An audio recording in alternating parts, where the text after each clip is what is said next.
Peternakan kambing dan sarang burung walet di Lahap Si Jago Merah gegerkan warga saat sahur di Desa Air Pau, Kecamatan Batu Raja Timur, Ogan Komering Ulu. Puluhan kambing ikut hangus terbakar saat membuat pemilik mengalami kerugian ratusan juta rupiah.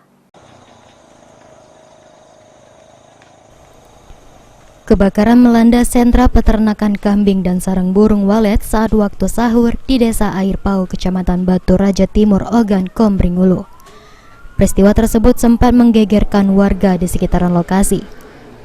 Kejadian tersebut terjadi sekitar pukul 4 subuh saat sebagian warga melaksanakan sahur.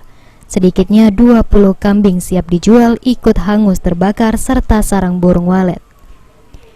Diduga api berasal dari salah satu kandang sehingga menjalar ke bagian sarang lain.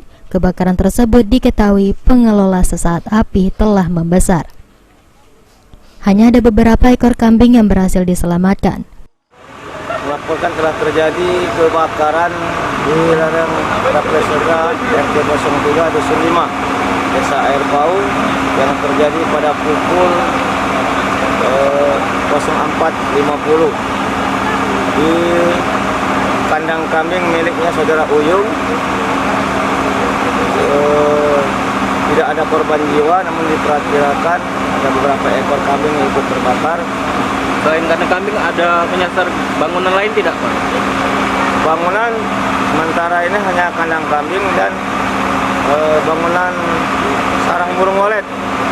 Sarang burung walet, tapi isinya saja yang terbakar, sedangkan gedungnya tidak. Dan tidak ada korban jiwa akibat kebakaran tersebut, namun pemilik ditaksir mengalami kerugian ratusan juta, sementara puluhan kambing tewas hangus terbakar hidup-hidup. Api berhasil dipadamkan 1 jam setelah 4 unit pemadam kebakaran dari Damkar Oku ikut memadamkan. Ari Pranika, PAL TV.